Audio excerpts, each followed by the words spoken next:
फाल्गुन मास की पूर्णिमा तिथि पर होलिका दहन का त्योहार मनाया जाता है। इस दिन को बुराई पर अच्छाई की जीत का प्रतीक माना गया है, जो हमें अपने मन के भय को दूर करके आंतरिक परिवर्तन के लिए प्रेरित करने वाला है। ऋषिकेश पंचांग की गणना के अनुसार इस साल होलिका दहन 2 मार्च सोमवार के दिन मनाया जाएगा। वहीं पुराणों के अनुसार इसी दिन हिरण्यकश्यप की बहन होलिका विष्णु जी के भक्त प्रहलाद को अपनी गोद में लेकर जलती हुई चिता पर बैठ गई थी। लेकिन कुछ ऐसा संयोग बना जिससे होलिका और हिरण्यकश्यप की योजना सफल नहीं हो सकी। पौराणिक कथाओं और मान्यताओं के अनुसार प्राचीन काल में एक हिरण्यकश्यप नामक शक्तिशाली असुर था, जिसने घोर तपस्या करके ब्रह्मा जी से एक विशेष वरदान प्राप्त किया था कि न उसे कोई मनुष्य मार सके, न कोई पशु, न अंदर मारा जा सके, न बाहर, न दिन में मारा जा सके, न रात में, और किसी अस्त्र शस्त्र से भी उसकी मृत्यु न हो सके। ऐसा वरदान मिलने के कारण उसने अहंकार में खुद को ईश्वर बताना शुरू कर दिया और अपने राज्य में किसी भी व्यक्ति को भगवान विष्णु की पूजा करने से मना कर दिया।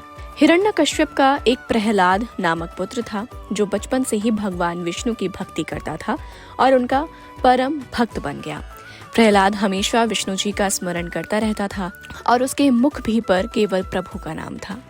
हिरण्यकश्यप ने प्रहलाद को विष्णु जी की भक्ति से दूर रखने के लिए कई बार प्रयत्न किए, लेकिन फिर भी असुर कुल में जन्म लेने के बाद भी प्रहलाद ने कभी भी भगवान श्री विष्णु की भक्ति करना नहीं छोड़ा। महर्षि व्यास रचित विष्णु पुराण में बताया गया है कि हिरण्यकश्यप ने प्रहलाद को विषैले सांपों के पास छोड़ा, हाथियों के पैरों के नीचे डाला, ऊंचे पर्वत से नीचे गिरवाया और गहरे समुद्र तक में भी डुबाया। लेकिन भगवान विष्णु ने अपने भक्त को हर मुश्किल परिस्थिति से बाहर निकाल दिया। सभी प्रयास नाकाम होने के पश्चात हिरण्यकश्यप ने अपनी बहन होलिका को बुलाया, जिसे अग्नि में कभी न जलने का वरदान प्राप्त था। उसे प्रहलाद को अपनी गोदी में लेकर चिता पर बैठने को कहा गया और होलिका ने ठीक ऐसा ही किया।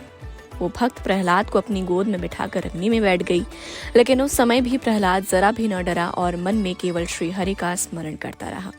ऐसे में अपने वरदान को गलत तरीके से प्रयोग करने के कारण होलिका उसी अग्नि में जलकर भस्म हो गई। ब्रह्मा जी के प्राप्त अग्नि से रक्षा करने वाला चादर उड़कर प्रहलाद के ऊपर आ गया। ऐसे में होलिका जल गई और भगवान विष्णु की कृपा से उनका भक्त प्रहलाद सुरक्षित अग्नि से बाहर निकल आया। इस दिन को याद करते हुए होलिका दहन का त्योहार मनाया जाता है और इसे बुराई पर अच्छाई की जीत का दिन भी माना गया है। इस घटना के बाद प्रभु ने भगवान का आभार प्रकट किया और होलिका की चिता के राख और रंगों से रंगोत्सव मनाया। इसलिए होलिका दहन के अगले दिन रंगोत्सव का त्योहार यानी होली मनाई जाती है। फिलहाल आज के लिए इस वीडियो में इतना ही।